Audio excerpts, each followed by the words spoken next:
Hi everyone, good afternoon and welcome to our webinar on mobile communication research. I am Hernan Paragas, Dean and Professor at the University of the Philippines College of Mass Communication and President of the Philippine Association for Communication and Media Research Incorporated, or PACMRI. PACMRI is an organization of, for, and by Philippine and Filipino communication and media researchers. This webinar resumes our thematic series that we started at the onset of the pandemic. In the last couple of years, we had webinars on researching mobile media, lifelong learning, critical research, women doing research, media and information literacy, fear, gender, learning in the new normal, and health communication. We also had a webinar featuring our scholars abroad who are still doing Philippine communication and media studies. Nagpahinga kami sandali. We had a hiatus from the webinar series as we map PACMRI's strategic plans for 2022 to 2024. So later on, I'll explain what we're going to do with our masterclass in mentoring and our new journal. So mamaya, kwento ko sa inyo yun. Today, however, we are here to learn about mobile communication research. Arguably, one of the younger and among the most dynamic fields of study in our discipline. Typically, we have a moderator for our webinars, but today I took it upon myself to serve or to assume this role. You see, mobile communication research has been my own area of research. In 1996, when many of you, I can see very young faces, perhaps were just starting to walk, I did my undergraduate thesis on the communication patterns of overseas Filipino workers as a way of understanding my own experiences as a son of a migrant worker who was then working in Saudi Arabia. That early, I came across a domestic worker in Hong Kong who had started to communicate with her family here in the Philippines using a cell phone. A few years later, for my master's thesis on urban and regional planning, I studied the continuum between landline and mobile phone use in urban and rural settings in the Philippines. That thesis then got me invited to one of the earliest pre-conferences on mobile telephony at the International Communication Association, a conference. That was in 2002, exactly 2 decades ago, where I was introduced to the pioneers of mobile communication research, such as Dr. Richard Ling and Dr. James Katz. As I pursued my doctoral studies, these giants of mobile communication research served as my inspiration as they explored concepts such as perpetual contact, absence-presence, simultaneity, micro-coordination, among others. So actually, that's one tip, no, especially for the younger scholars here. If you come across an author that you really cite a lot, it's a good idea to contact them and they would be very pleased to hear from you and perhaps collaborate with you in the future.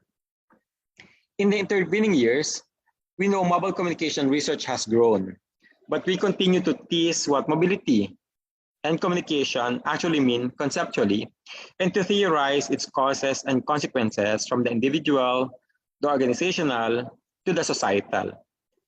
We in the Philippines are at the heart of the mobile communication research field with our migrant groups and business process outsourcing industry, our complex relationship with our mobile phones and the apps in them, and the challenge of information that is distributed through mobile networks.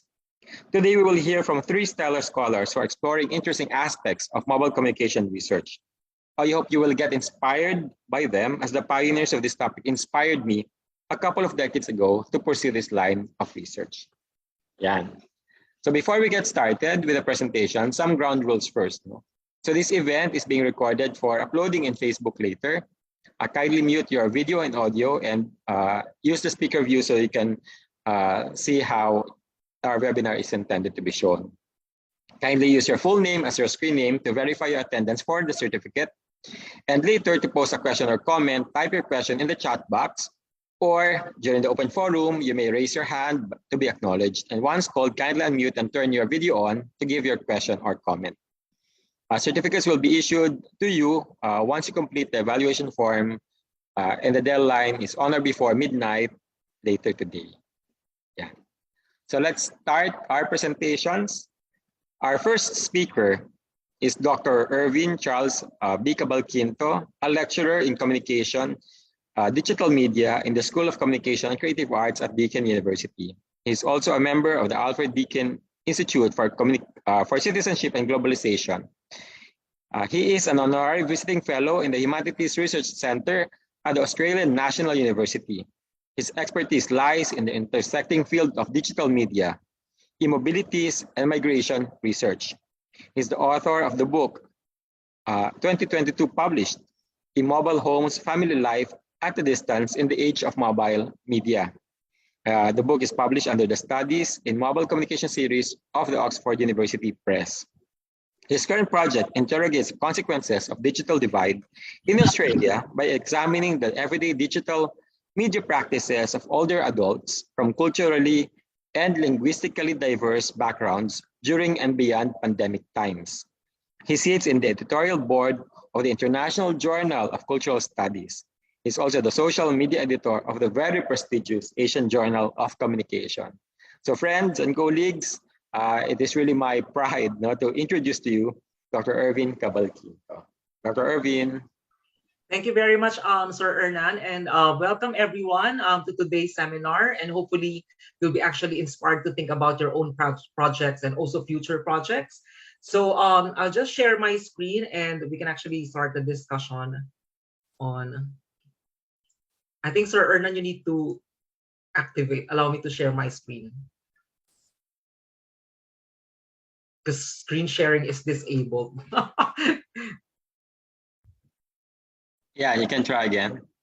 There we go. Okay. Okay, I think you can now. Can you now see my screen? Yes. The PowerPoint? Okay, just make it a big one. Okay, there we go. So again, thank you very much for having me in today's seminar. And today I'll be sharing about my experiences in doing research, particularly the impacts of digital media use in the context of migration, but also thinking about future research on aging and digital media. So I'll be talking about some of my experiences in terms of the creative, critical, and ethical considerations in doing migration and digital media research. You can see on my screen, there's this word immobile lifeworlds. So I'm particularly interested in unpacking the paradox or the contradictions in terms of digital media use. Okay, just a brief background about myself. So there are three intersecting themes that I'm actually working on at the moment in terms of research. So the first research that I've been doing since I started my PhD in 2012 is basically family life at a distance in mobile communication. So I'm based in Australia, and I look at the ways Filipino migrants in Australia and their left behind family members have been using digital communication technologies to forge and sustain family ties, which we'll be unpacking shortly in my presentation. The second theme of my research is actually building on with my previous and obviously ongoing research on migration and digital media, and this is about aging. So the world has an really increasing number of aging population, not only in Australia, but also across Asia and other countries. So it's interesting to think about how digital communication technologies are shaping the experiences of aging individuals in this what we call digital era.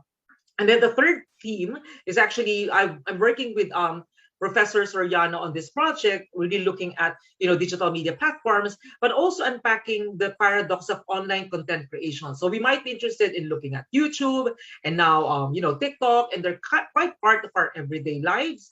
And Dr. Herbs, yes. May your presenter view so we can see the notes. Maybe you can change it to slide presenter view. How do I do that? Yeah. Can you see that?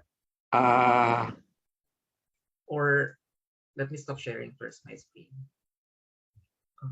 Hide presenter view. Yun na. Actually, just click it and then hide presenter view. Yung earlier what you click. This one? Yes. Hide presenter view. Is that better? No, but then I could just make this bigger.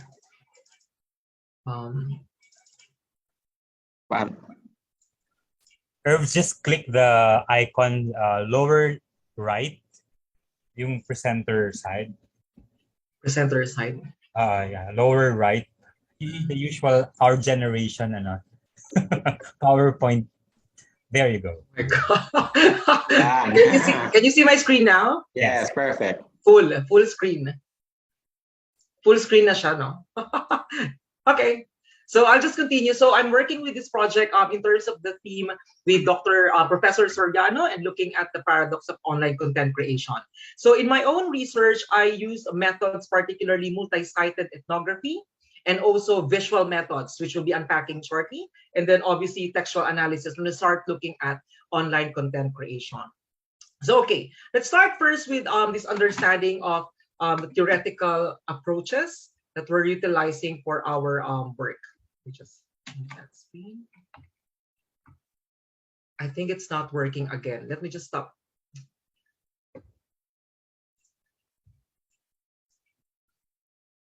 Sorry about that, technical stuff.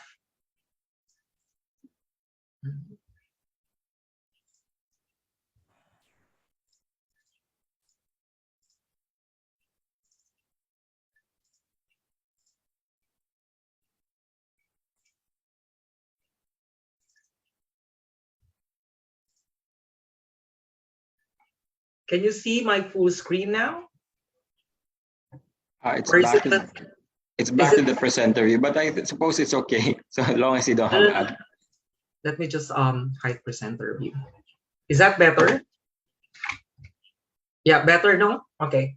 I think this is better.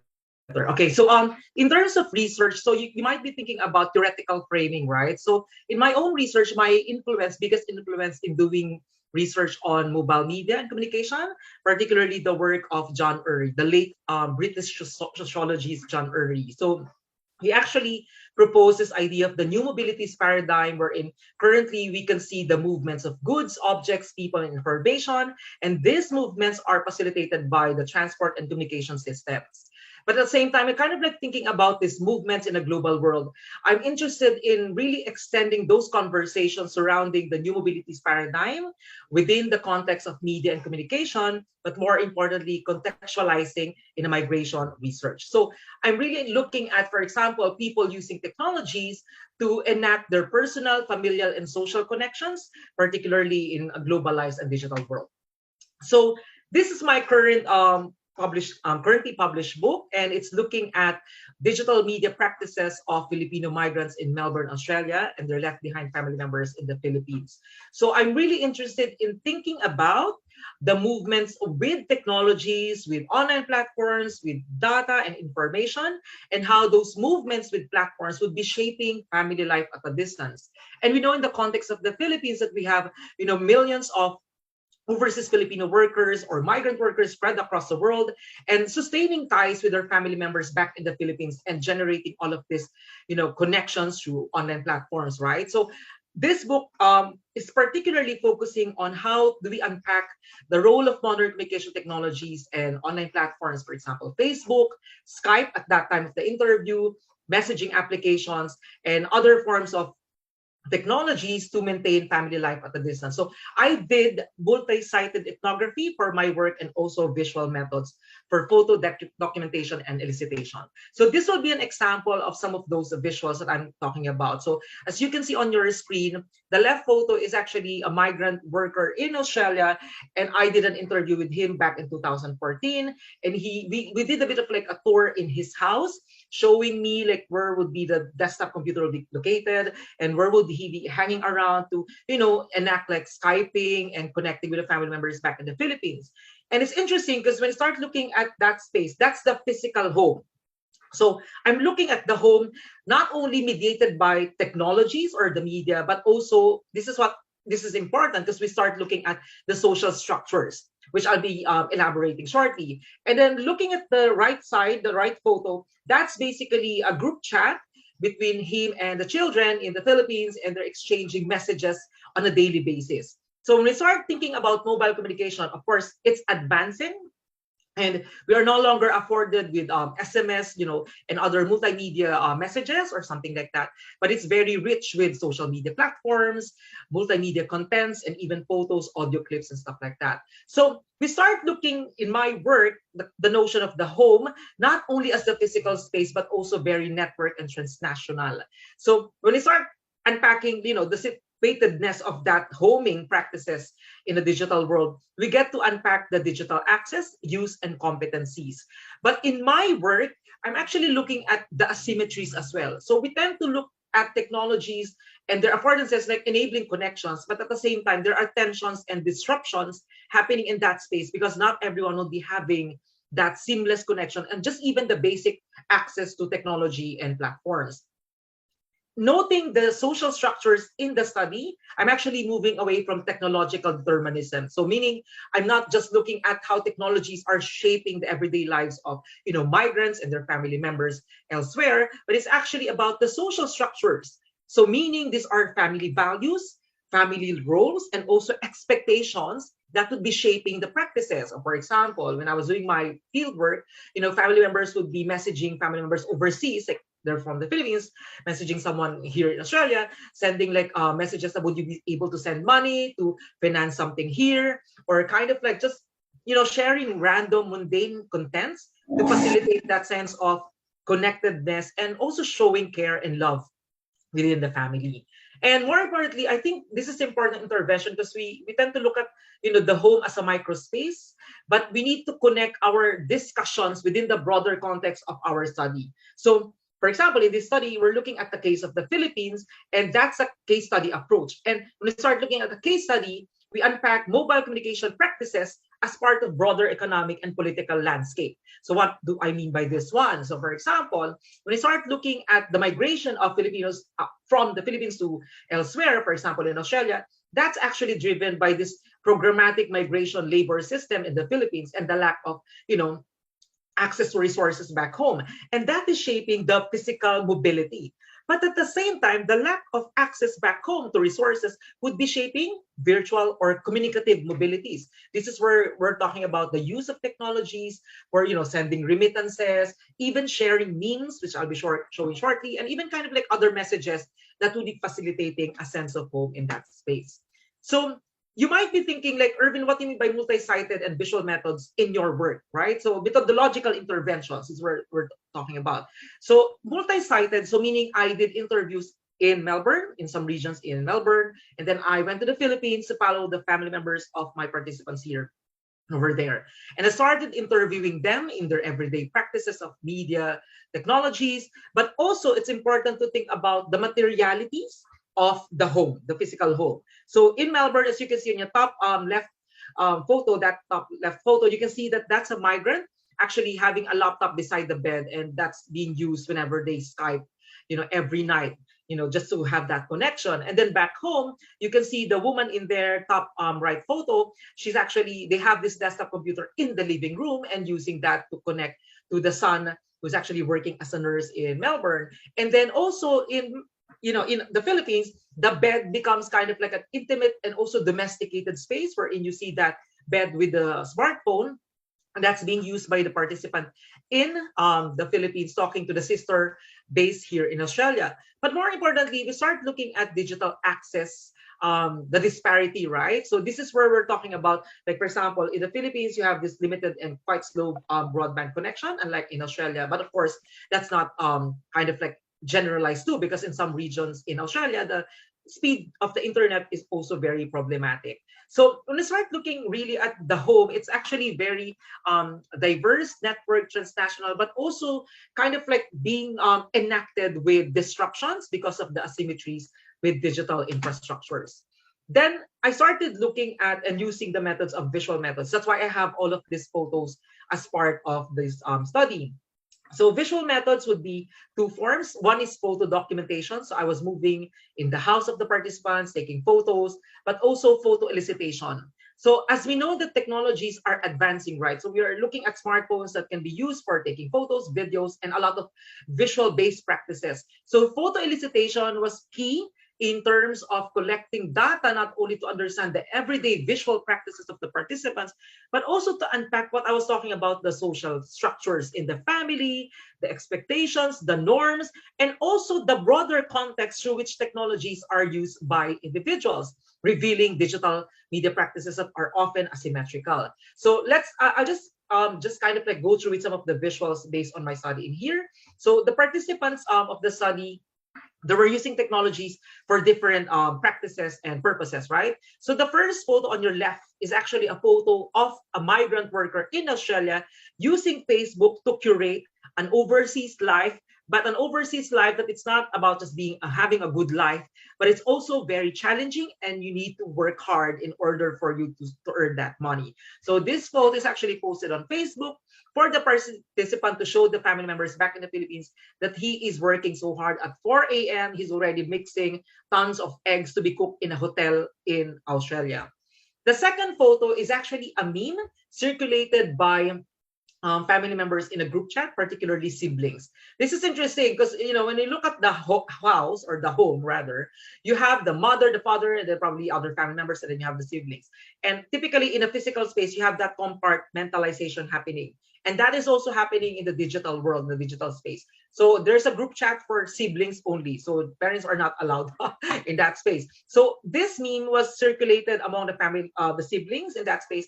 And it's very mundane, very random, but it's also demonstrating care expressions, right? And then the next one would be banal, something that, you know, just record something and send that audio clip to your family member, which is shown in this photo. And that's basically banal, just mundane, random, and being shared in that space. But more importantly, again, the context illuminated in the digital practices would be crisis management, wherein family members in the Philippines would be sharing photos of, for example, a health crisis, and then not highlighting that there's really an issue for this brother who had bronchitis at that time, rather than highlight the issue, the health scare or something, health issue or something like that. They're actually talking about how funny the face of the brother in the hospital. So it's also a form of management of connection and relationship to manage that anxiety of being connected in that space. So building on my research on migration experiences through digital media practices of Filipino migrants and also their family members back home in the Philippines. During the pandemic, I started looking at the case of aging migrants in Australia. And obviously, in Australia, we have around 1.2 million people aged 65 years old coming from migrant backgrounds. And that's quite big in terms of the population of Australia for a growing aging cohort. So I did remote interviews among 15 elderly migrants in 2020. And then I did follow-up interviews among 10 of the 15 participants in 2021. Just in context, we weren't allowed to interview in person because of the lockdowns. So I did remote interviewing, and I did use phone calls and also Zoom. And it was interesting because that context shaped the way the project was run or processed. So the first challenge for me was to get consent, right? So we typically go to the participants and explain to them the project, and then ask them if they can sign the consent form, and we keep the consent form. So what happened to me, it was mediated. So I sent the consent form via mail and sometimes email for those asking for email. But it was also interesting for those who weren't really knowledgeable in terms of using email. They just asked me for an audio consent. So how did it work? So at first call, I explained the project, and then the next call was to actually them to just say yes or no to the question. So I'm basically reading the question: do you agree to be photographed in this project? Do you agree to be interviewed, and the interview would be recorded? So they just responded yes or no. So that's an audio consent form. And then the next one would be a consideration of remote interviewing, which for me, I was surprised because it paved the way for understanding digital divide. So it's a mediated interviewing process that you need to rely on Zoom or phone call. But if you don't have the data to run Zoom, or you don't have the competencies to actually operate Zoom, that's interesting. And that was unpacked in my research, wherein some of my participants really struggled in using Zoom, and then we reverted to a phone call. And then it was also challenging because I mean, like, some of the participants, especially for those living alone, they preferred the phone call because they didn't know how to use Zoom. But then for those with family members, they actually asked their family members to actually help them with setting up the Zoom. So this is an interesting point to think about the field site as a field event. So what do we mean by this one? So I'm working on a publication around this with Tanya, the author of this work as well, that thinking about that the field site is now a field event because it's actually a series of events mediated by technologies in conducting interviews or field work. So it's no longer a physical space, but it's also very mediated in that environment. But also in terms of representing the narratives of my participants, I actually use Lego to visualize those stories. Interesting note, I didn't do visual methods for my research with older migrants, but it was interesting because some of the participants were talking about photos that they're kind of like taking and sharing and circulating around in their networks. But it's also interesting because one of the participants asked for my WhatsApp number because he wanted to share some of the photos that he was talking about during the interview. And he was saying, I want to show you, Earvin, the photos that, of me cooking, special Syrian Arabic dishes. And then also I want to show you the garden that I have, and then the photos of my pets.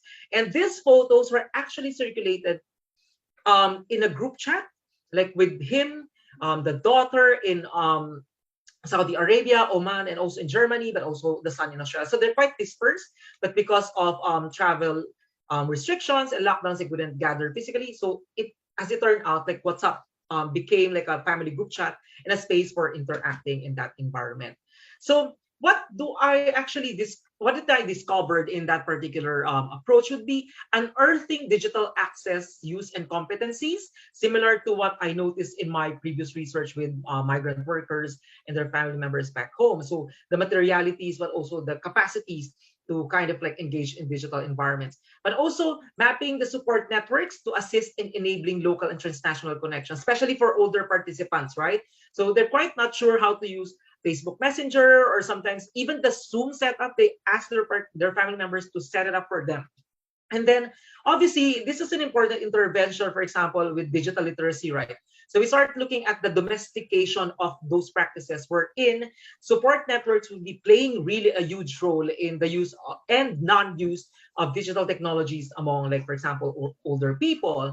And in Australia, there's a push actually on thinking about research projects producing and informing interventions and policies, for example, digital inclusion. Like in my work, as much as, like, for example, the discussion on, kind of like having digital inclusive programs, that we need to really center that culture and culture shaping practices and interventions in that space. And I think research considerations before I wrap up my presentation would be, if you're interested to do research, the first thing that you might want to consider is also the feasibility of the project. If you're able, like, for example, in my case, ethnography, right? I need to have an access to the participants that I will be working with and working on certain themes. Another important part would be handling discomfort in the field. So I'm actually dealing with quite sensitive also kind of like situation. Like, for example, these are family members separated and they have to navigate that kind of like separation with digital technologies. And then collection of personal data. So you need to demonstrate not only with the consent that you'll be able to justify how do you protect the privacy of the participants. That's why I was blurring faces of the photos, faces of participants in the photos. And then lastly, dissemination of data across scholarly and non-scholarly channels. So this is where you start thinking about, like, again, in relation to privacy and also the kind of narratives that you'll be distributing in that space. So I think that's my presentation. Thank you very much. Maraming salamat, Dr. Earvin. Napakaganda ng iyong presentation. Ang dami kong tanong, pero paplanuhan muna natin. Ano? I'm sure lahat din ng ating mga nakikinig na ngayon, marami rin tanong. For those of you who are new to our webinar series, this is really our format. Our speakers talk about what they have done and how they do things. Kasi nga, parang to demystify the research process and to inspire you to do your own research. And if you've noticed, Dr.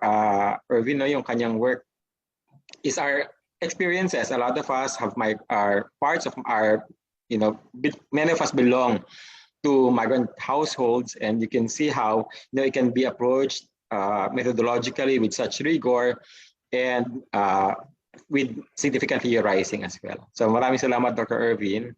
So now let's go to our next speaker, Dr. Janelle Labor. He's an associate professor of communication at the University of the Philippines, Diliman, and he specializes in communication and technology, mobile communication, and global South LGBTQ research. Dr. Labor is a UP system official serving as the special assistant to the Vice President for Public Affairs.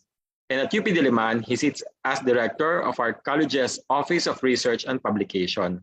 In addition, at the UPCMC Department of Communication Research, he co-leads the Filipino Communicative Experience Laboratory. So colleagues, let's welcome Dr. Janelle Labor. Hi, everyone. I hope you could see my screen. Yes.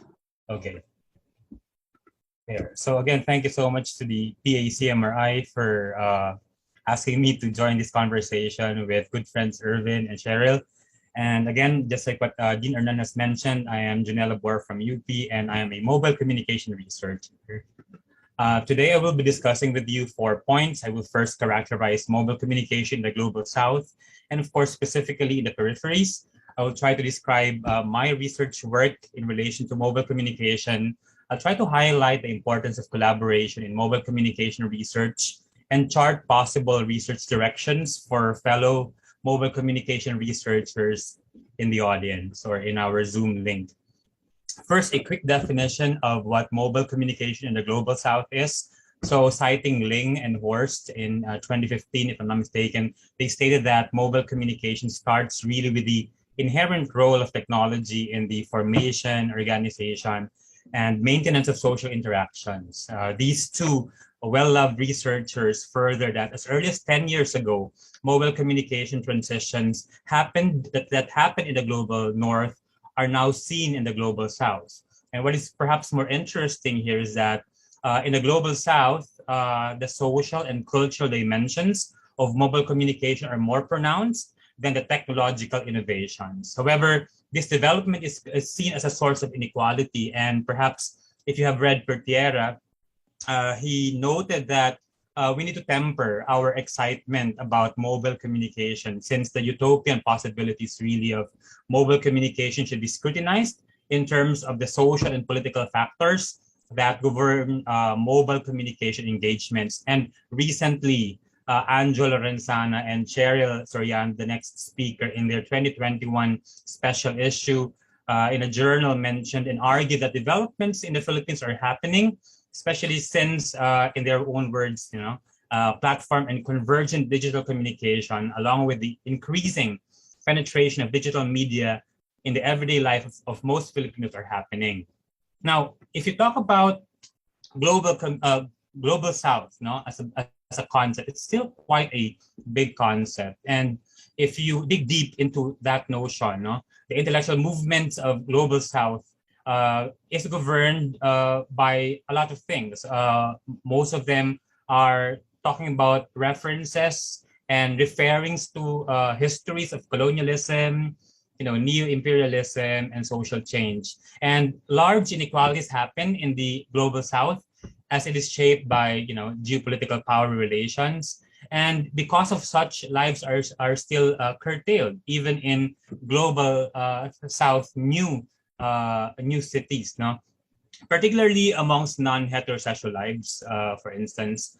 And I say this because my life as a member of the community, okay, is not really thoroughly documented, even if I am a scholar, and therefore the lack of documentation leads to the lack of understanding and the lack of appreciation of who we are, as persons. Therefore, a recognition of a globally diverse set of desires, identities, communities that are built in mobile communication forms and platforms are very much important. Now, with the growth of Asian Pacific cities and the development of local communities, even within global South communities, new lines of comparisons, new axes of tensions are emerging. And I'm not just referring to transnational tensions and scales. I'm referring to subnational and intra-regional, tensions happening between various cultural centers within the global South. And that is my area of discipline in or subdiscipline in mobile communication. I find it necessary to interrogate these points, and I am working with two scholars in interrogating again the peripheries in the global South. I'm working with Dr. Angelo Lorenzana of Ateneo de Manila University and Dr. James Cummings of the York University, and again in creating and unpacking a set of realities about Asian Pacific queer peripheries. So in doing my research, I have two overarching research questions. And I ask these questions because it's necessary, again, for me to document, analyze, and criticize the new dynamics of mobile communication in processes in Global South, subnational, and intra-regional centers and periphery. So in my research, I ask the questions, what do cosmopolitanism, intimacy, and identity look like from the point of view of the periphery where I belong? And how do usually other non-heterosexual rework their lives, our lives, through mobile communication engagements? Of course, I try to temper my mobile communication research works with the notion that mobile technology access is still a privilege, even amongst the members of othered individuals. Okay, so what have I done so far? So my first research tried to document the performance of queer identities in mobile dating applications. And in this research, I really wanted to answer the question, how do queer young Filipinos perform their mobile identities in dating applications? I have published works, okay, about this, using this question. And these works, again, look at the spectrum of mobile communication used particularly in dating applications. No?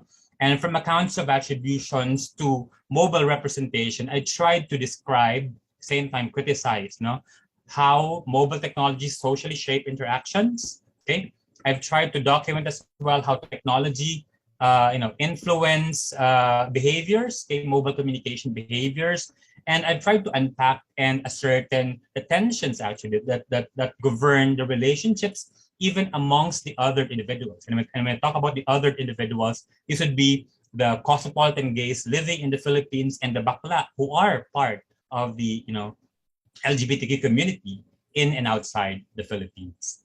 Now, when the pandemic struck, I had gay friends who were physically displaced all over the world.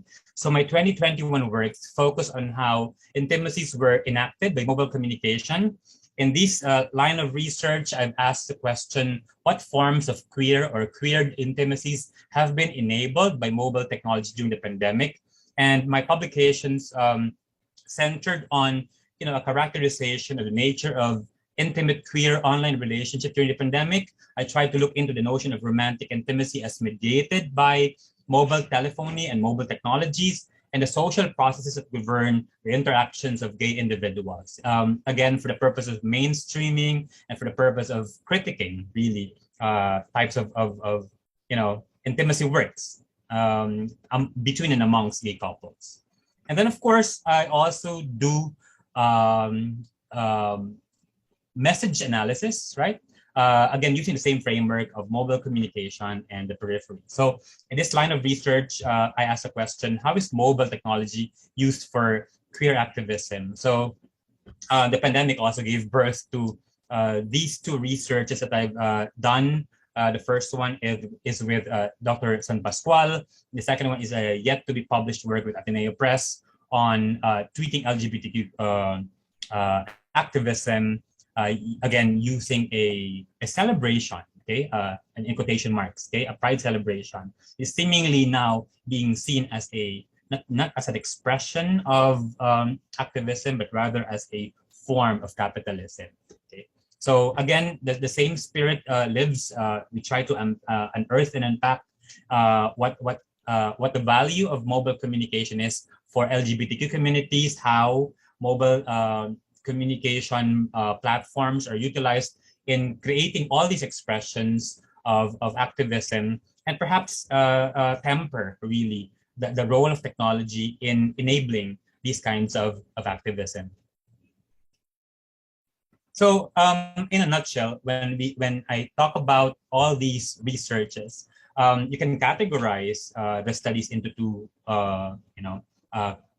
major umbrella, which is perhaps it's not cognizant of the fact that the Department of Communication Research has a mandate, to study humans and messages. So for our in the Department of Communication Research, we have a laboratory for Filipino communication experience, and in order for me to be faithful to the tenets of that laboratory, I try to study human beings. Again, in the context of mobile communication, I do interviews, both online and offline. I do FGDs. Okay, I try to do participative observation or participant observations. Okay, because I'm I'm an interpretivist scholar, most of my sampling would be purposive, and I do inductive thematic analysis. Now, to honor the other laboratory, the media monitoring laboratory, Chen and I, again, have done message studies, and we have analyzed Facebook posts, okay, messages of, again, an LGBTQ group, a student group, and another, again, study with other collaborators analyzed, again, analyzed Twitter, okay? And we did textual analysis. We did a random sampling of messages that contain the hashtag Sulong Backlash. And again, going back into my roots of interpretivism, we did inductive thematic analysis. Now, my takeaways here would be that one, my mobile communication research has been marked largely by collaboration. So that's also my suggestion to everyone. Mobile communication research, it works well, really, in a collaborative setting. When I started my investigations, I did most of my work alone because, again, it was an academic requirement at the onset. But then I realized I have to expand, and expanding means that I am now realizing, or I have now realized that collaborations really, create a more thorough conceptualization process, a more thorough brainstorming for theorizing, and a better set of analysis. My forthcoming publication about the tension between the gay and the bakla, for instance, okay, it's a collaboration between an elder bakla and a young millennial gay person, okay, and of course me. And the engagement was really, really wonderful because we get to share our own generational insights about mobile communication and how it shaped dating and so on and so forth. My research publication on the value of mobile technology for gay couples were also collaborative researches with two researchers from two universities in the Philippines. And we try to interrogate, again, through conversations, the frameworks that we adopted for the research to become a reality. And then again, my research works on LGBTQ activism. Our future research works on LGBTQ activism will be done collaboratively as well.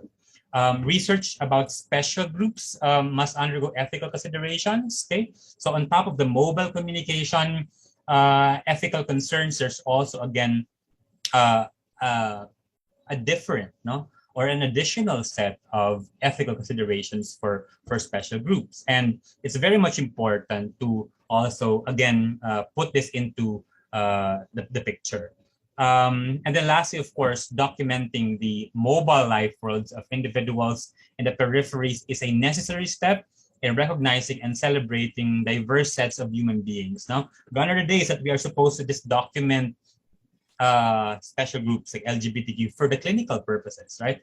That we associate them to, being LGBT as a psychological disorder. So essentially, again, it's very much important to celebrate diversity, and mobile communication scholarship focused on LGBTQ concerns and other special groups aim to do that. Recognition and a celebrification of us being human beings. Okay. My directions. Essentially, I have partnered with a co-collaborator on the utility of TikTok, okay, as an LGBTQ space, perhaps creating overarching theory or theorizing on the value of all these social media and social networking spaces, okay, for us LGBTQ groups. Okay, is it empowering? Is it not nurturing? Okay, these kinds of questions. I'm doing another work with Dr. San Pascual on digital LGBTQ protest, because again, it has to be documented, okay, and it has to be mainstreamed, okay, as a way for us to gain more recognition and perhaps ask for rights, okay, legal rights in the Philippines. I'm doing a collaboration with a professor that specializes on mobile media games, okay, and because I have a lot of time, I have tried to commit a a research work with two young scholars that specialize on BTS fandom and the mediated culture that governs, that kind of a fandom, as exemplified again in various social media and social networking sites. Okay, and I think that's it from my end. Thank you so much for listening, and I'm looking forward to your question and answers. To your questions. Maraming salamat, Dr. Janelle. Ang dami ring takeaway, ano? So una-una, the idea of global south and marginalized and minority groups and how mobile communication devices and applications provide spaces for them. At the same time, there's also some concerns that, the these spaces actually can be spaces of containment when appropriated by the mainstream. So mamaya, pwede natin tanungin si Dr. Janelle doon. At gusto ko i-highlight yung sinabi niya, the importance of collaboration, and that is one of the reasons there is an organization such as PACMRI, because really hope that you will be able to network through the organization by attending our events like this. So right now there are 96 of us, so thank you very much for attending. And hopefully, as you attend regularly, you will be meeting like-minded researchers to work with in the future. Yeah. So let's go to our next speaker, Professor Cheryl Ruth Soriano from the Department of Communication, De La Salle University, Manila. Dr. Soriano holds a professorial chair in the humanities, and her published work examines the intersections of digital cultures, marginality, and social justice. Cheryl is the principal investigator for Fair Work Philippines and is co-investigator for digital transaction platforms in Asia, an 8-country collaboration where she investigates the ecology of mobile mediated financial and economic transactions in the Philippines. She is co-auditor of the volume Asian Perspectives on Digital Culture, Emerging Phenomena, Enduring Concepts, published by Routledge in 2016, and co-author of Philippine Digital Cultures, Brokerage Dynamics on YouTube, forthcoming from the Amsterdam University Press. Cheryl guest edited the special issue, The Dynamics of Digital Communication in the Philippines, Legacies and Potentials for Media International Australia. So colleagues, Dr. Soriano. Magandang hapon and thank you, Hernan. Let me just share my slide.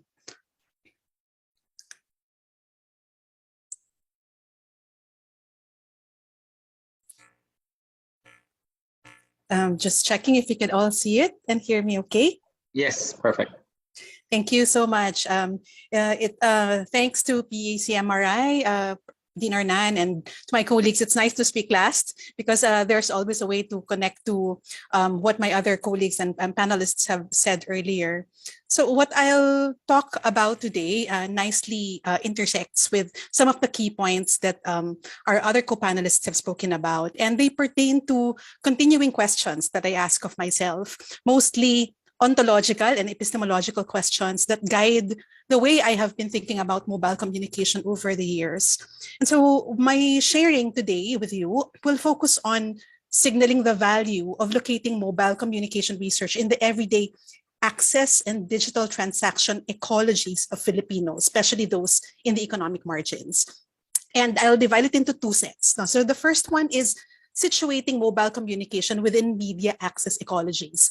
And I arrived at this as in a long process of research also, with baggages of assumptions coming into the field with middle-class assumptions about what it means to communicate through the mobile. So I raise these two questions for all of us to continually ponder on. How do we think about mobility in the economic margins where traditional assumptions of ownership and personalized access of the mobile may not always be in place? What constitutes mobility in mobile communication beyond our middle-class assumptions and realities?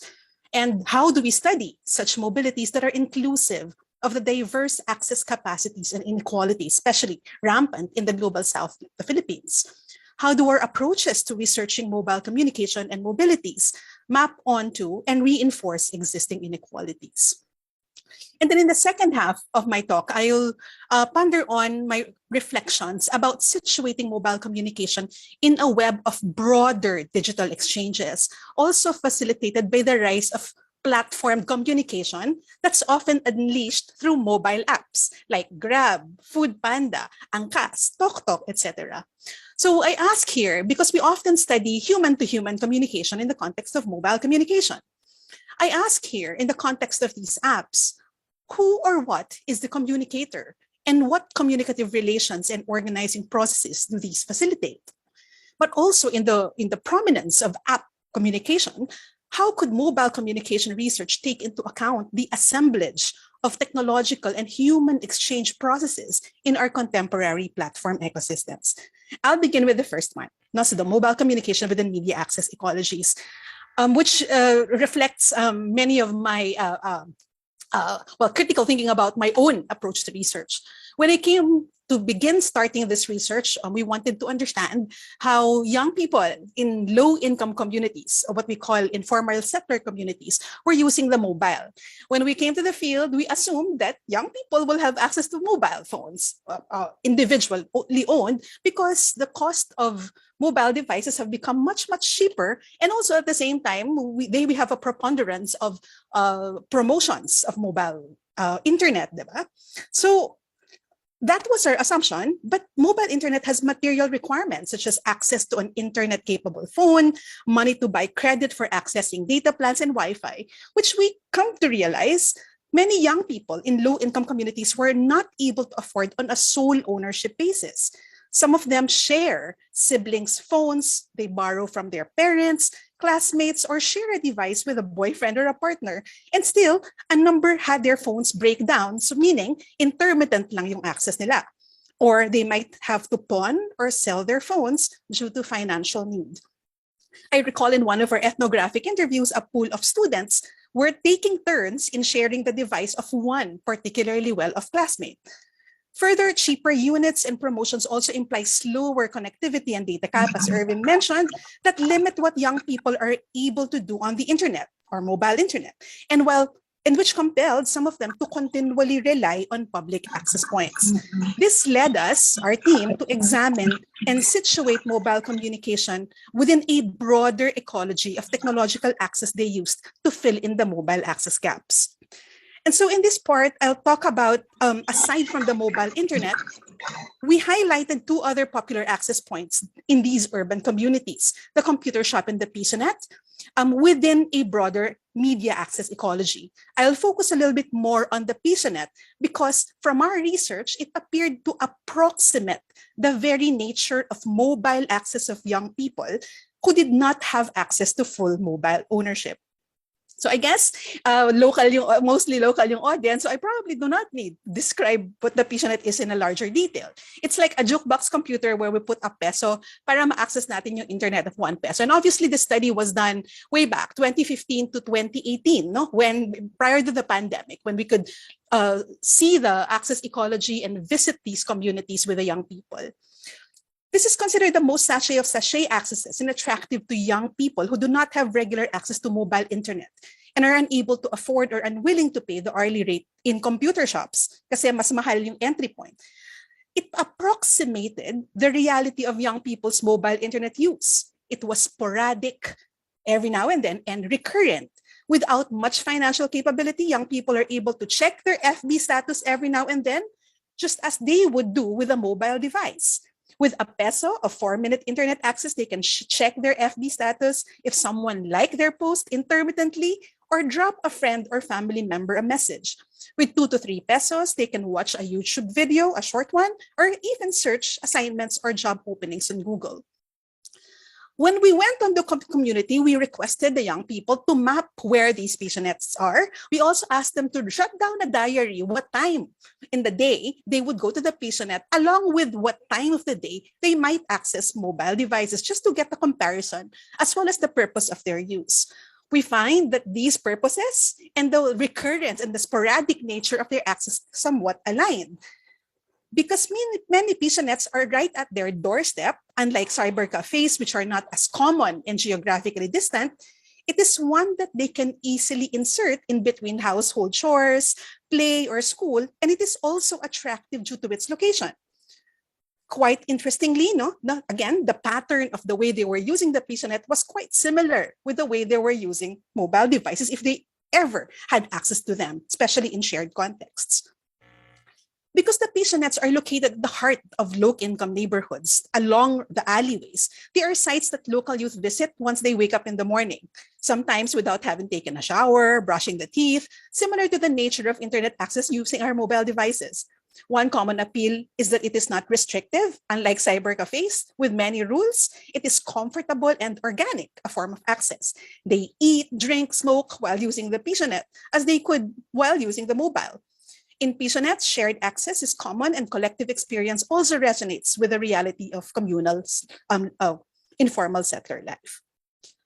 And the shared access is also not too far from the experience of mobile internet, especially because many young informants in our study use the devices through shared access arrangements as well. So I guess to close this part, this emerging ecology of interlinked internet access points such as mobile devices and the PisaNet in these low-income neighborhoods reflect the nature of the dynamics of local and physical conditions, and also appear to constitute an environment of opportunities and constraints to youth in economic margins. But it generates, again, going back to my earlier question, it generates the importance of thinking about mobility within the context of a broader ecology of access capacities of different kinds of Filipinos. I'll now move on to the second part, which is looking at mobile communication within, So before I go on to the second part, if anyone is interested, so we have written in more detail about these points about mobile communication within a broader access ecology in these works. Now I move on to the second set of questions, which pertains more to situating mobile communication in an ecology of digital exchanges and transactions. So when we think about mobile communication, we often focus on particular genres, say, of communication, say, partner to partner, parent and child. In the context of my particular research orientation, which is communication and work, we may think about boss or worker or business to customer communicative relations done over the mobile. In the second leg, I will talk about the greater value of situating these within an ecology of digital transactions that may include the technology itself as potentially a communicator. I draw from our ongoing work on digital labor and gig work as one of the many configurations of digital labor. So we might be more familiar with digital labor or platform labor as iterations of Grab, Angkas, and Food Panda, that's proliferating around us right now. Pero so that we can better understand the value of situating this within an understanding of technology and human communication, I will first begin with setting this up within the context of a traditional iteration of this kind of work, which is the habal-habal model. And then I'll compare this with the platform model. So in the context of work, mobile, and communication, we can imagine the habal-habal model. It exists up to this date. As Filipinos, we are familiar with the habal-habal model. Prior to Grab, Angkas, and Joyride, platform-mediated gig economy models that are done via the mobile app, social entrepreneurs would clinch riding gigs as habal-habal riders through communicative relationships of trust, often mediated by a mobile device. So in this context of the habal-habal rider may receive a text from a suki, a neighbor, a friend's contact, asking if they are available to take a gig for a ride. In the process of my research, I've talked to several habal-habal riders and follow them, including those who moved into platforms like Angkas or Joyride. And the entire stream of the transactional process, from getting to know and getting the trust of the client, identifying the location, to estimating the distance and the cost, and up to thanking the rider and scheduling new rides, are all mediated by the mobile device. Of course, there are many variations of this. It's not just a ride. It can also be a suking karinderya owner or a bake shop asking a gig worker to deliver food to suking patrons within a contracted amount. Such model remains active within the context of our burgeoning informal economy, lalo na sa context ng rural economy. So in this context, the mobile communication is embedded where power works in subtle ways. In the context of everyday practices of trust and relationship building. The mobile device is a crucial tool for a worker to be able to negotiate power through mutual coordination, micro-coordination, relationship building with their clients, negotiation, no? And power is kind of diffused between the worker and the client.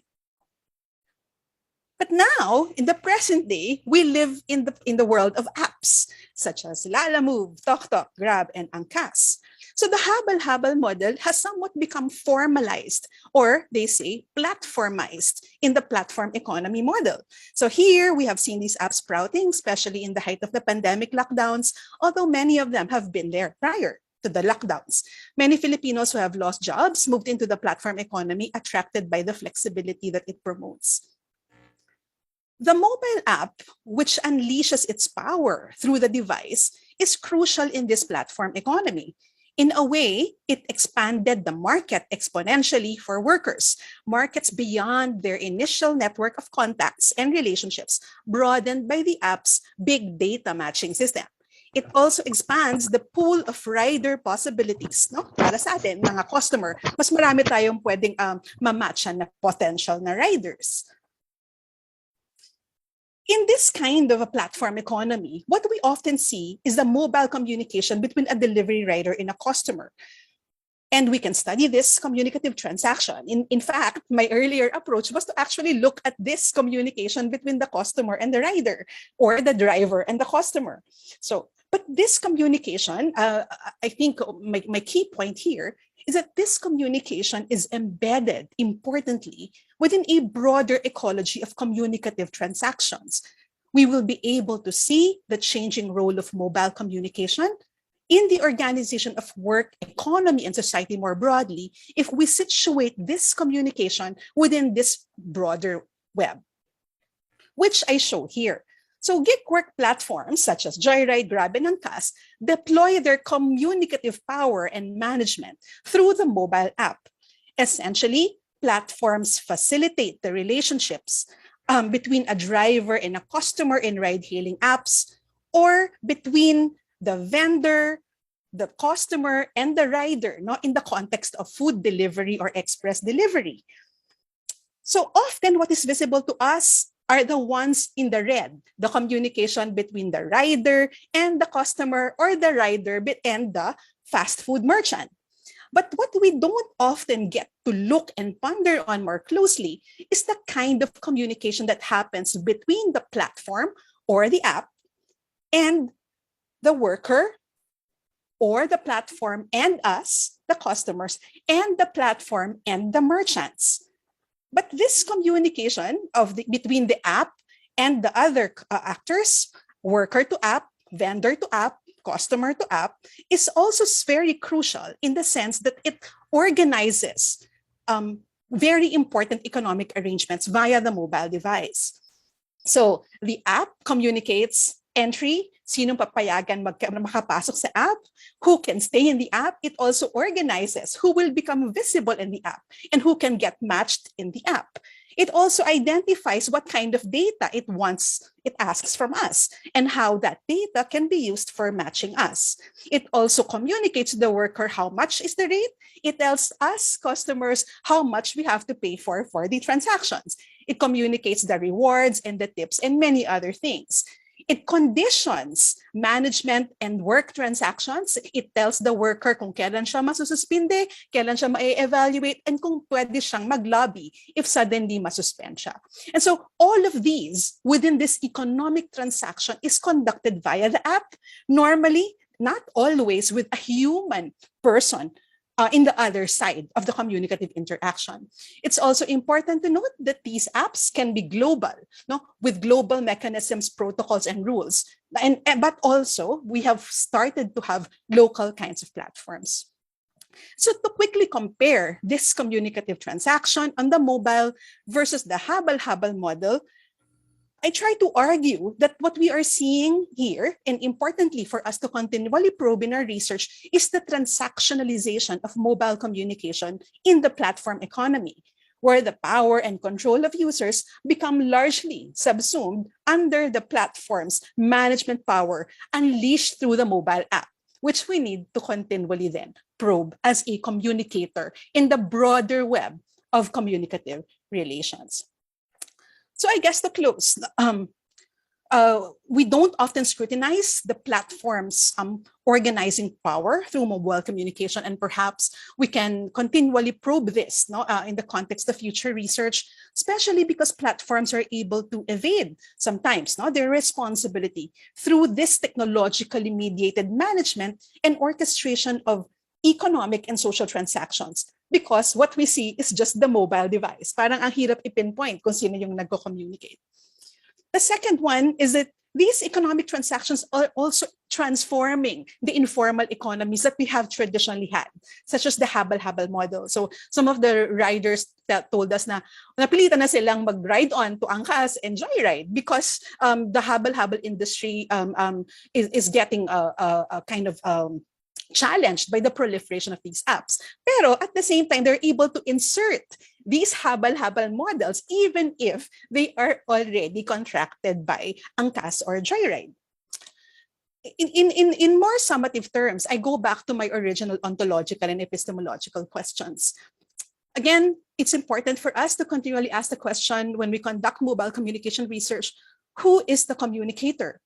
And here I advance the platform as an important node in this communication process, and that it manages particular communicative relations and organizing processes. At the same time, how can our research take into account the assemblage of technological and human communication processes in our contemporary platform ecosystems? That's my last slide. I'll close here. Thank you very much. Maraming salamat sa ating tatlong speakers.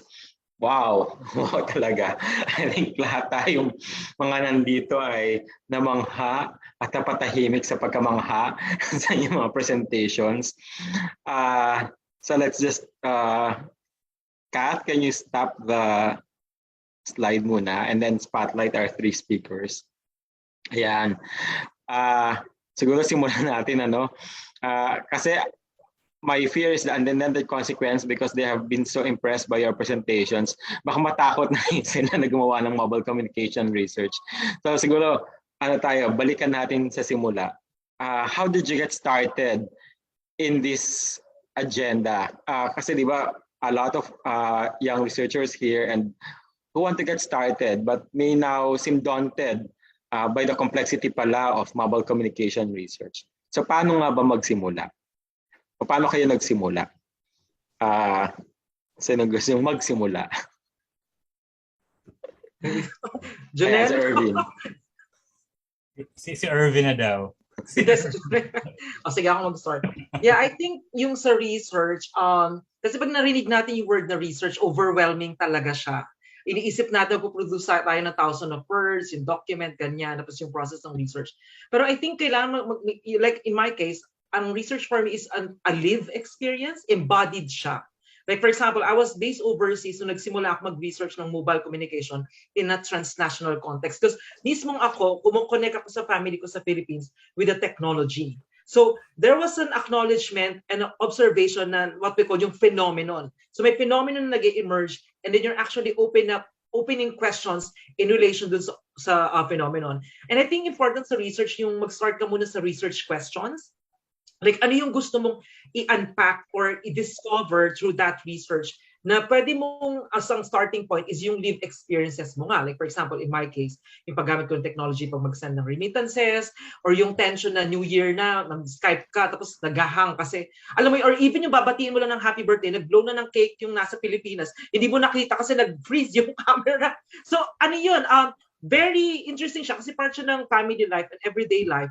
Pero ano rin siya, entry point siya for politics sa pang-araw-araw nating buhay. Kasi kung i-compare mo yung buhay ng mga well-connected, for example, yung mga elites or for example, yung ibang classes na meron silang connection na stable, they can celebrate, for example, yung mga ganong activities in a very seamless way. Pero tayo may constant negotiation dun sa process na yun. So I think, sa akin, for me, like embodied and looking at phenomenon and discovering phenomenon. Pero at the same time, questioning what's the problem? Like, what's the problem in our society sa technology? Or for example, ina-assume natin na we're going towards digital era. Ang problema, marami rin tumatanda. Kaya ako na-drawn into the research ng aging research. Kasi may mga migrants na nag-approach sa akin, ng mga Pilipino rin, na sabi, Earvin, tumatanda kami, but gusto namin mag-connect, pero hindi kami mag-connect kasi nga hindi namin alam yung sa technology. So, yung mga ganong sensitivities, pwede natin siya explore sa research. Thank you, Earvin. Cheryl. Hello, with the threat of revealing my age, siguro yung earliest involvement ko in research in mobile was way back siguro 2003. Tagal-tagal na noon, di ba? Mababata tayo, huwag kang mag-alala. Batchmates. No, but that's been a long time ago. But it naturally draws us to this research. Particularly at the time we were being proclaimed as the SMS capital of the world when SMS was still large, diba? But at that time, I recall the focus was still on access, the questions of access and divide. And my involvement then was more on telecommunications policy. But very interestingly, no, even in the conversations that we have today, we are still interrogating the question of divide, asymmetry, inequality, but slightly in a different flavor or context, but certainly inequalities and asymmetry still persist. So I guess one node is to examine the persistence of these asymmetries in different iterations. Kasi nagkakaroon ng access, it's just a different pattern or form of access. And again, I guess the second one is the earlier part was questioning mobile transactions and mobile governance. Many Filipinos then were not really subscribing to mobile governance. We are afraid of transacting via our mobiles. We're afraid of doing anything much more with our mobiles beyond texting or calling. But life has changed tremendously. Actually, it's fun to think about that going back from the past research because we can see now the range of transactions that we can do on the mobile that we can continually research on. Thank you. Let me just react no.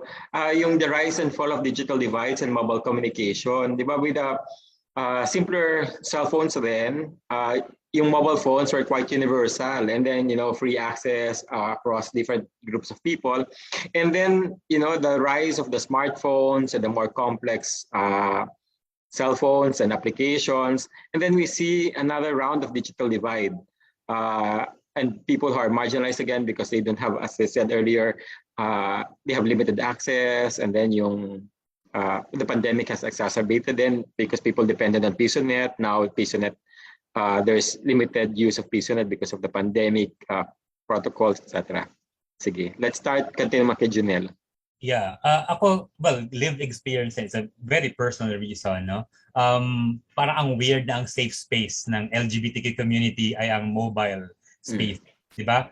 So that says a lot about the kind of culture and the kind of society that we live in, di ba? Parang we have to find all these pockets of spaces online so we can express who we are, find people who we love, do whatever we want, no? So yun ang interest ko talaga, no?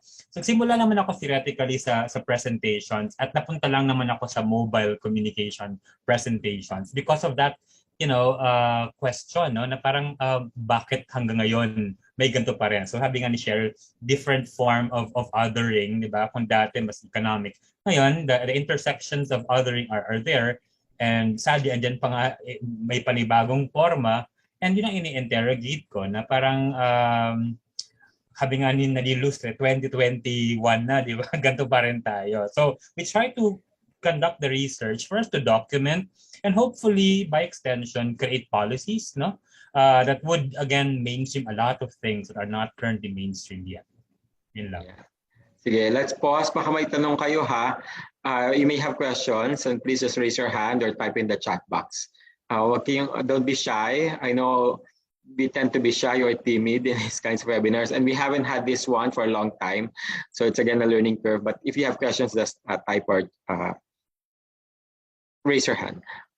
Si Janelle mentioned about policy. So I think one of the persistent issues now is how to, well, quote unquote, regulate mobile communications. there have been attempts, of course, recently, yung SIM card registration bill has been vetoed, and then it sparked some debate. What are your thoughts on this, based on your research or based on the literature? What are your ideas on policies for mobile communications? Si Cheryl, I think yung pinakamalakas ang the policy impact is Cheryl's work. So what are your thoughts? I'm sure marami Cheryl.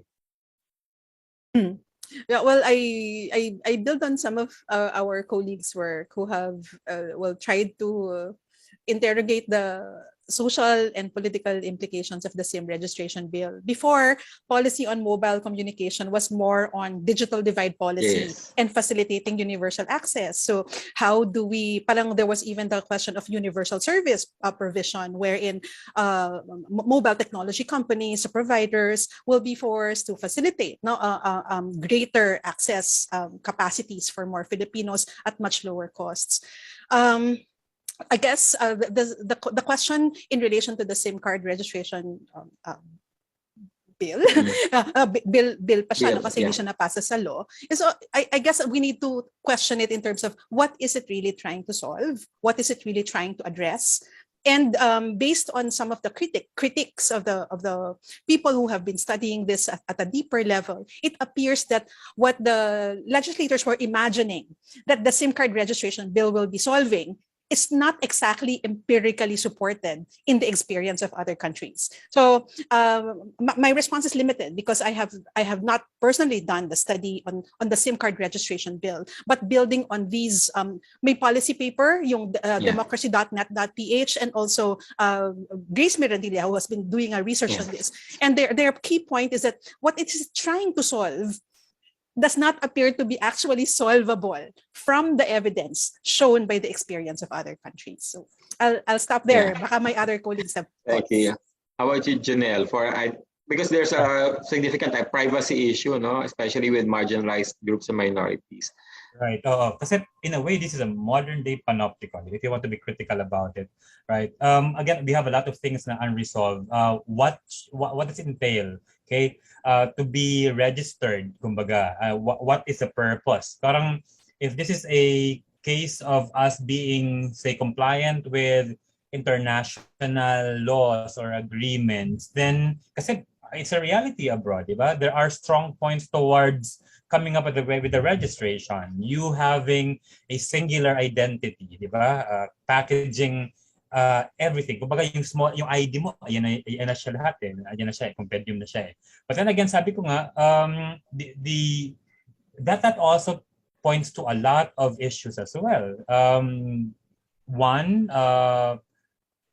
diba, in a country that does not recognize a lot of gender forms, diba? Ano na lang ang pwede mong i-declare doon? Unang-una. Pangalawa, for what purpose? Is it a monitoring device now? What is the value? Maraming mga ganong klase pang questions doon sa bill na iyon. So kailangan pang i-unpack itong mga bagay na ito. Yeah, Earvin, do you have any thoughts about this? Or what is the situation in Australia ba? Yeah, I think reflection lang in relation to Janelle and Che's point. I'll just speak in English because I think we have people coming from another country. So yeah, so I think it's important to think about, like, when I was doing research on transnational communication, I was really reflecting on the idea that why the government has really not touched on the idea of providing free access and services to Filipinos who are actually enacting family life at a distance through digital technologies. But then you start thinking about, because it's a profitable market, and it's very neoliberal as well. So instead of the government providing the basic services for transnational communication as a form of support for migrant workers and the family members, it's not happening. So that's quite a problem in that space. And I think it's also important to think about in relation to what Che was talking about earlier with platforms. Like, these platforms are operating on a global context. So as much as we have a local policy, which Che was pointing out a while ago, and we were discussing this at some point, like, there's always this kind of like question, like, how does the platform overseas would be intervening in local problems and understanding local context. Like, do we actually have, we have experts in the field, like, scholars in the Philippines, researchers, but then how, like, these platforms have actually not engaged with this kind of like understanding, although they're offering projects for them to look at, like, for example, with Chess project on Facebook or other projects with Jonathan and stuff like that. So there's a kind of like disconnect because of thinking about like these platforms are not really considering that local context. And I think, like, in the context of Australia, the government is pushing for a digitally inclusive society, but that's very problematic when you start looking at the concept of race. So when you think about what Chet was saying, the imaginaries of those who are actually in power, those are making the policies, they're actually political. So when you start thinking, for example, in the context of Australia, like, we have interventions, programs for digital inclusion, but the problem is it's not actually speaking to, like, for example, like, much like deeper level in terms of like migrant communities, like organizations as well. So we need to really think about it. For example, if you run, for example, COVID-19 dissemination on like information about, staying at home, hygienic practices, but they're all in English. So some people were not understanding those information and they're actually falling prey to different issues. Even for example, scamming in Australia. I've been chatting to some older Australian Filipinos, and they're actually victims to scamming. For example, they feel lonely at home. Their children already living overseas, but they're living alone. They're quite sad. They talk to people on Facebook asking money, and then that person will promising to visit the airport. And like, now I'm reminding of TikTok videos because there's a TikTok video of this foreigner visiting the airport and stuff like that. So it's a kind of like tension in that digital literacy. But I think, yeah, it's the issue of not only with gender, but also ethnicity and race, and how's that shaping policy work and thinking about inclusion. That's why I think at the moment we have a lot of conversation with co-design. So co-design, you center the voice of those groups or institutions to be participating and designing interventions tailored to that particular environment. Yeah, a very good insights no on yung doing mobile communication research really requires you a transnational global lens, but at the same time a really clear understanding of the local. So siguro that's my next question, no. Cheryl earlier mentioned that in the early days of mobile communication studies, the Philippines was an important locus of research because we were supposedly the SMS or texting capital of the world, and that we were able to impeach a president through texting, by supposedly organic, well, now it turns out not that organic demonstrations. But right now, what makes the Philippine experience, in your opinion, particularly important for mobile communication studies? Before we go to the global aspect, no, but the locality of it, the Philippine context. Because a lot of our researchers our participants here want to pursue this kind of research, and of course the starting point is always the local. And if they are to initiate an agenda on mobile communication studies, their personal agenda, what should be their key consideration in so far as the Philippines is concerned? What makes Philippines peculiar or particular? I'll start. Well, I've read yung introductory piece ni Anjo at saka ni Cheryl na sa kanilang special issue na. And there's this growing promise nga of the growing role of digital information and how it transforms Philippine society. That for me is a good insight, in a sense that we can put in more interrogations about the plus points and the pain points really of mobile communication, right? It's very much important to look into these interrogations because we need that. And secondly, of course, on the other hand, the Philippines is an interesting case because on the one hand, you have these developments, but on the other hand, there are peripheries that suffer, right? Even amongst emerging local cities in the Philippines that seemingly are more cosmopolitanized now, there are other pockets nga.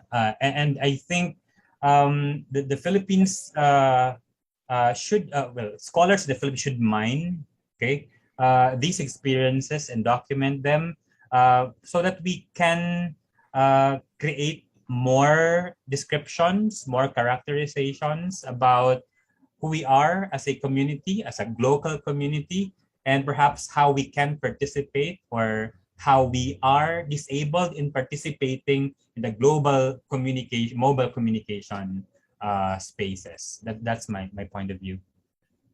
Sige. Earvin?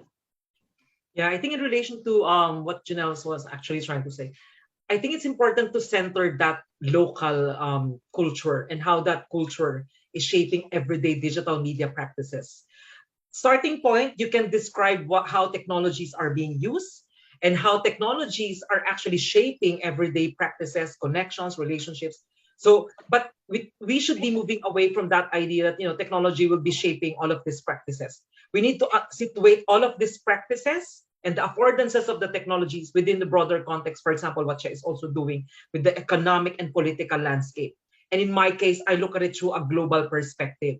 And then I compare the here and there, right? So we need to center kind of like also the elements, for example, gender, class, and even race, and even age. Looking at how those elements or dimensions shaping everyday practices, but more importantly, yung political systems and how they're creating that ecology of, for example, communication, ecology of transactions, what Che was mentioning earlier, and also the ecology of, intimate relationships, either in a local and gendered dimension, like with Janelle's work and also my work, a transnational context. So I think important siya because it gives this notion that, because technologies are being created overseas, right? And they're deployed like in developing countries. And there's a perception, okay, they'll be using it, they'll be connected.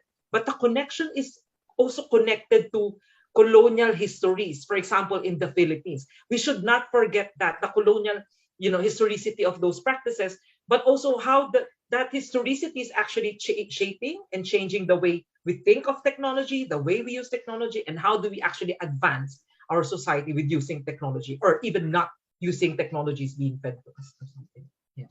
Thank you. Che? Yeah, great points. I totally agree with Jonalu and Earvin. I guess the only thing I could add further there is that parang in the case of the Philippine context, the very inequality and the vast contradictions that we have in our society is a rich point to dive in to understand the broad scale of experience of mobile communication. Grabbing inequality, di ba? You have not just access, but the actual use and experience is quite broad across broad social scales in the Philippine society. At the same time, we are laden with a lot of contradictions. We are democratizing, but at the same time, kind of embracing some authoritarian tendencies. Some of us are very local, others are very out there, migrating, mobile and all, but also there are interstices between the two. And I think that very flavor of Philippine society, apart from it being post-colonial, and apart from Jonalu's point that we need to move on from probing the promises. Kasi dati nung earlier iteration, we were looking at the promises of it as emancipatory, as democratizing. We now can probe much more in depth, no? How it truly maps on to these contradictions and inequalities in our society. Ayan, sige. Now let's connect it to the idea of global South, which many of you which all of you mentioned. So from the Philippines as a member of the global South, at the same time interacting with the global North. Because one of the features now of the Philippines being a migrant cosmopolitan country with our migrant workers and our business process outsourcing industry, we are really, in the interstices, as Cheryl said, no. Now we are here, we're in the global South, but at the same time, because of our colonial history, historicity, as Earvin has said, we are actually quite mobile relative, I suppose, to other countries. That's why we have a lot. Our migrant workers can be found in almost all countries of the world because we have the American ties, we have the European tie through Spain, etc. And so how does mobile communication research figure in all of this? And parlak na producer siya, no?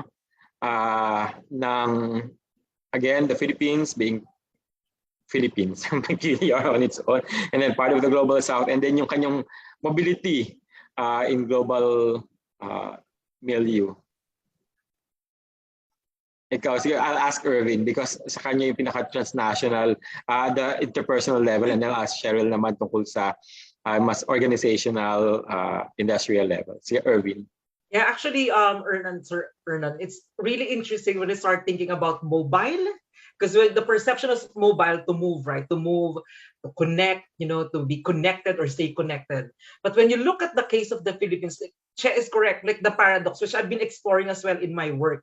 The paradox of connecting, but also disconnecting on a voluntary and involuntary capacity. So you can be disconnecting because you know that I don't want to send this information to someone because I don't want to hurt the feeling of that someone.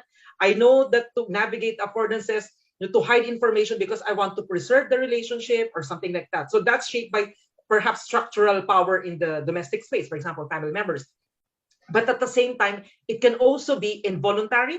You are forced to be immobile because you don't have the access. You are forced to be immobile because you do not have access or the competencies to do that. But at the same time, you are actually forced to stop because you don't have the stable internet connection to do that. But more importantly, when you start thinking about this mobile connection, like in the context of the Philippines, you can also look at it as a metaphor of immobility, wherein you have these people in the upper, class or the upper ladder system, were being reinforced in that position, and then you have the marginalized being in that kind of like situation. But I always think that because the Philippines, a lot of scholars now in the Philippines emerging as well, looking at the Philippines as a case study, we need to unpack that the narrative of the global South is offering us not only the nuanced perspective, but also centering the voices and agency of those who are actually in the margins. We start looking at, okay, what are they actually doing and how they're doing it, and how we can somehow support them to at least address all of these issues related to mobile communication, stuff like that.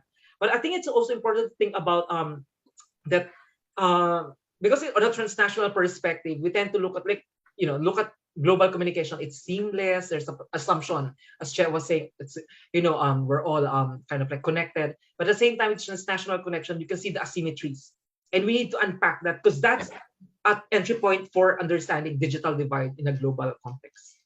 Yeah, I actually remember what you said earlier, Earvin, about Australia is a developed country, the Philippines is developing, but at the same time, there are core and peripheries in either country. So not necessarily, because Australia is the developed country that automatically everyone's well connected, because one can be in the periphery also in Australia, when on the other hand, the Filipino can be in the core, which will have better connection. So yung nuanced thinking, thinking about the complexity of connections, of connectivities, is quite important, rather than just pursuing it as black and white, developing, etc. That's important. Che? Yeah, sige. So our everyday lives are increasingly getting entangled and embedded in platforms. Yes. When I say platforms, marami siyang iba't ibang klaseng platforms. There's Facebook, there's YouTube, there's TikTok. Those are platforms. And these platforms can be used without the mobile or with the mobile, but we need to normally encode our mobile numbers when we register into these platforms. And I think that is where the connection to the local policy, which is the SIM Card Registration Act, it's one of the reasons for curtailing what the policymakers think is the implication of non-identifiable participants in social media. So if you think about it, so yung device has a lot of connections with the platforms, but the platforms, we normally have not much control over them because they have governance bodies that are beyond the local. So that stream needs to be continually studied as a form of research. Pero meron ka pang mga platforms like gig work that could not exist without mobiles kasi doon nila ina-unleash yung work sa apps, di ba? And ang daming nagiging communicative transactions that are happening to them. And similarly, if they are global platforms, we also don't normally have control over them. Pag local, yes, we do. And then the next one that I wanted to mention is financial transactions. That is happening quite largely now. I wanted to talk about it, kaya lang in the interest of time, I could not cover it anymore. But one of the other streams we're studying is GCash and PayMaya, but also the money transfer transactions happening all over and for many different kinds of purposes. Yung payment, salaries, and even for freelance workers, we realize that some of them, to avoid the official transaction costs in gig work platforms, they will have their salaries transferred via GCash and PayMaya. So it's very global and local at the same time. It cascades onto local economies also, and that is a very ripe space for researching mobile transactions also. Janelle, for Global South and yeah. Well, I would like to thank siguro si Leah Oitioko at saka si Jace for connecting me to James Cummings. And when we were doing our brainstorming, again, it was a realization that well, it really is a point that the Philippines is really one of the emerging, Southeast Asian countries that is in the forefront of, say, conceptual innovations when it comes to mobile communication. We are a very interesting case. We have a lot of publications that documents the Philippines as a case, etc. So therefore, that is a promise, but at the same time, an issue as well, di ba? Parang why are we an interesting case, di ba? Are we an interesting case because we have done a lot of good things in terms of mobile communication, or are we a good case because we are disparaging a lot of things, culture? We are in the center of, say, the tensions really between cosmopolitan identification of mobile communication values and good things, or are we in the center because we have done so much damage, diba? So these are questions that we have to ask, and because perhaps I look into the peripheries, I can see the tensions naka-pronounce, no? Again, from a point of view of a gay scholar who is in a cosmopolitan space, kita mo yung dynamics on the gay community converging with, say, Asia-Pacific gay cultural, alam mo yun, centers. At the same time, you also have gay friends, bakla friends in the province that do not have that kind of this same experience, no? That are not participant to that kind of a culture. And you begin to wonder, again, the promises, diba, are there. Sabi ko nga, when I attended the International Communication Association last May, and when I sat down doon sa mga sessions about mobile communication, most of the first were discussing about platformization. They are beyond identity formation. They are beyond. They are really about networks. Okay? And then when you look at the Global South, most of us are problematizing our identities in these platforms. Andun pa lang tayo, no? So that divide is it's still very much visible. So that, I think, is an interest, and I use the word interest both as a problem and an exciting term, okay, for mobile communication research. Ayan. Let me pick up on it. No, we have a lot of scholars now. We are at 101. I know that we want to do a lot of work, but we have limited time. So for parang shout out, no, sa mga nandito. What else should we do if you were to recommend topics for our scholars here to pursue? What would those be? Kumbaga kanya-kanyang hanap na ng mga disciples. So pitching time. What studies should we be doing? And maybe our participants here may want to pick up as their own as well. And so Earvin, nag-unmute. That's a big question, sir. So you're asking, okay, this is a call for paper, submit now. No, but I'm actually, just thinking about mobile communication in the context of the Philippines. I think, like, going back to my first point, like, I mean, you can think about a research project that you're interested in. So what are your interests? For example, are you interested in young people and digital media use? For example, if you're interested in looking at the gap, like example, very less study on aging Filipinos and the digital culture. No one's doing that much yet, but I'm trying to advance that space because You know, when you start thinking about like here in Australia, the conversation is like, we'll be using robots, virtual reality. And then I was like thinking in the Philippines, how can we do that if we do not have even the basic infrastructure to make a technology actually work seamlessly? You know, because you have to have the mobile data for that one. So you need to have that basic structure. And even like just looking at I think it's also the operations of university, like when you think about a thesis, that you can translate it into a publication down the track and build that publication, for example, future PhD research or something like that.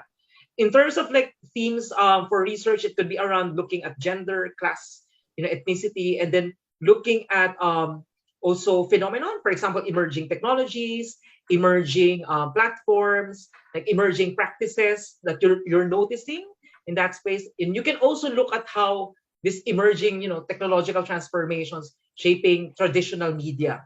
For example, how the, you know, ABS-CBN or other, you know, the print and film industry are actually connecting to the digital space in that environment. But I think for me, because I'm biased, I like transnational research because I get to compare the here and there. So there's so much potentialities in that space in terms of like connecting to scholars overseas and thinking about comparative research, because that will provide you not only for, in my case, a holistic picture of transnational communication, but also comparison of like different groups and communities and even the approaches of that country to a particular digital issue. Yeah. So it is really a fast-moving area. So it's so important to have a pulse, you know, on the topic, always really being updated about what's happening. Janelle? Join me, because we don't have much LGBTQ scholars that look into mobile communication as well. There may be a few of us in gay comm scholarship. I don't know of a lot of us who are doing research in lesbian communication, transgender communication, and these are areas and disciplines that must be, you know, nurtured. So, and in a country really that, you know, strongly. Did Janelle hang? Yeah, the camera. Naghang ka, Janelle. So let me go to Cheryl first. Yes. Ay, Janelle, Ayan na siya. Janelle, naghang ka. So maybe you need to your last parang a couple of sentences. Okay. Yeah. So, well, join me and contact me for some explorations really about the spectrum of LGBTQ studies in the Philippines. That's it. Okay. Sige. Check. Yeah.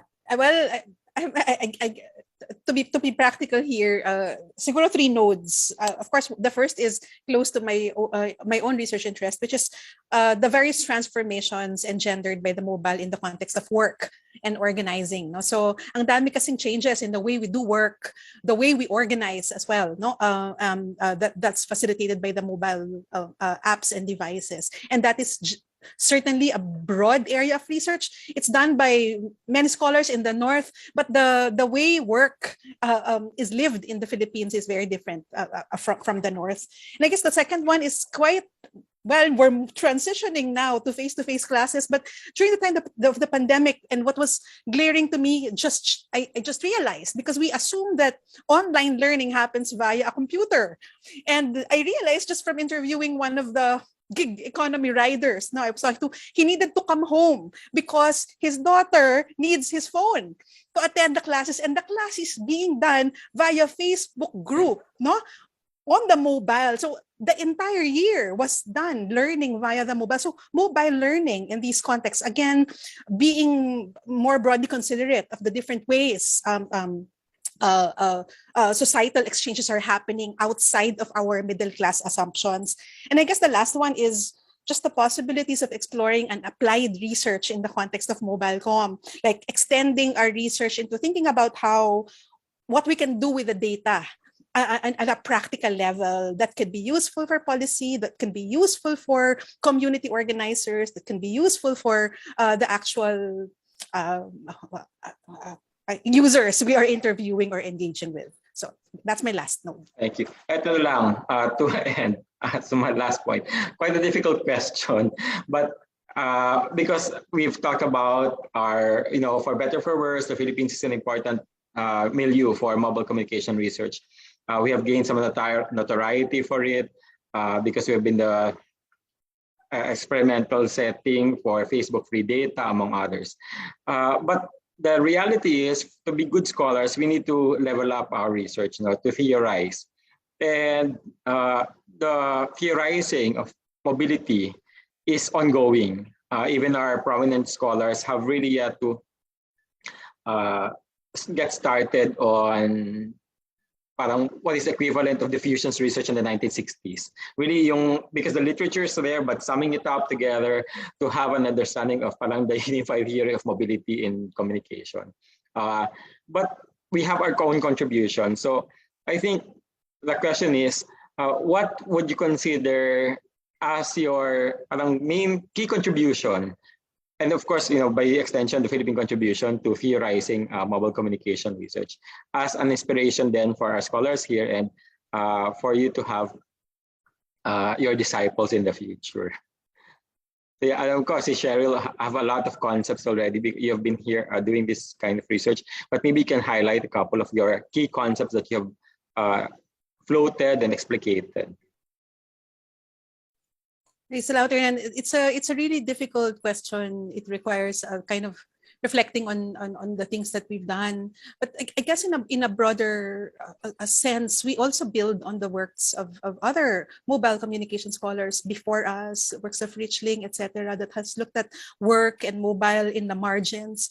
So one important thing is the notion of communicative assemblages. When I spoke about webs, so it's one that I mentioned in the IJOC paper, which reflects my point about looking at mobile communication within a web of access ecology. So I introduced the notion of communicative assemblages there that allows us to look also at mobility that brings about space and access.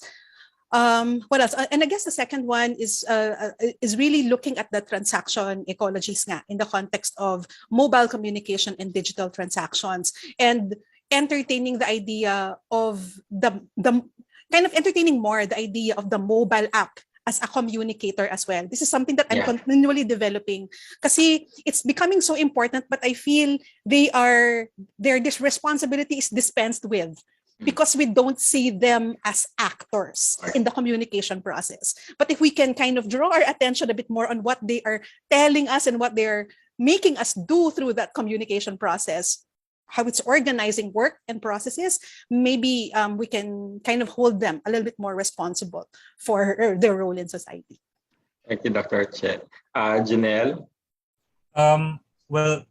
Chen and I started with the idea of toying with the idea that we can look into how the kapwa is enacted in mobile communication settings, primarily because again we see how the space can become a potential tool in enacting again group related behaviors, diba? In our particular case, it's the enactment of activism, for instance. How do you produce activism? How do you ensure that this sort of acceptable activism becomes again the form of activism that is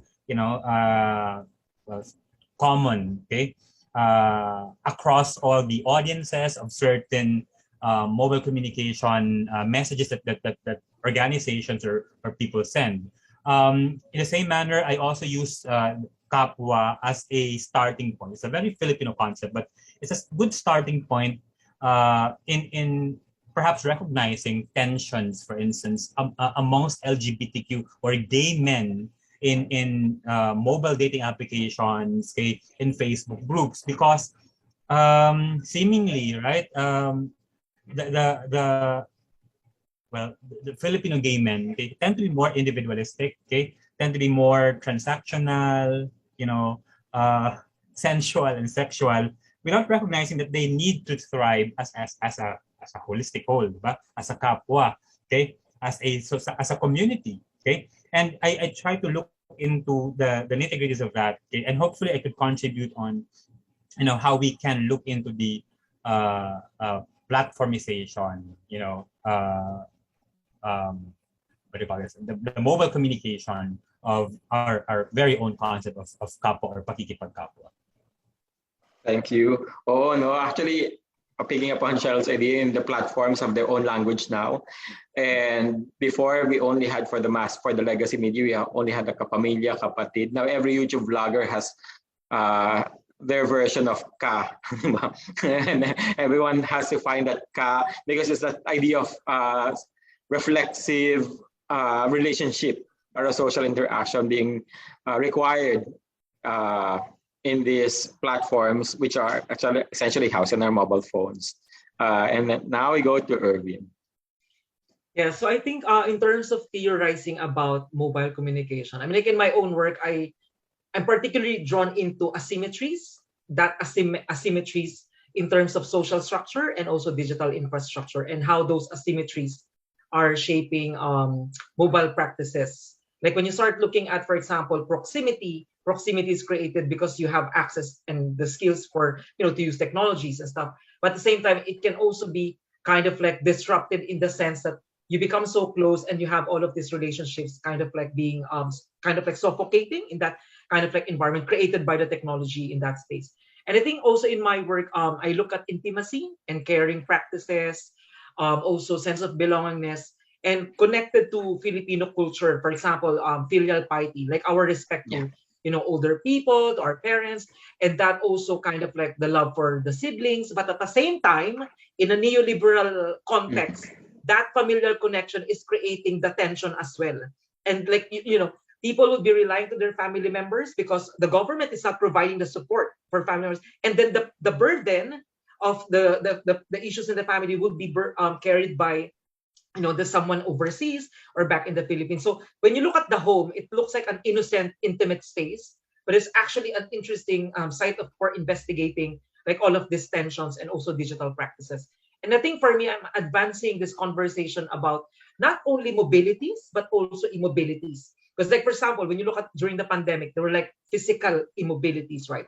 Lockdowns, travel restrictions, and a lot of literature are actually talking about, if you have the resources, you can stay at home and someone can be moving while you're immobile in your own house. Like we saw that with the elite, having this hyper mobile kind of like nurses or delivery food people and stuff like that. So they're actually hyper mobile. But then you have the immobile rich people, but also virtually mobile because of the connectedness that they have. So you see that hierarchies and tensions with mobilities and also immobilities. And that's translated now in the context of the home with, fulfilling this transnational connection. I think we need to start talking about also in the context of the Philippines. I think we need to start the question, how technologies are actually exacerbating inequalities in our society. It's good to have that kind of like narrative of, the possibilities as Che and Janelle were actually saying a while ago, but it's also important to think about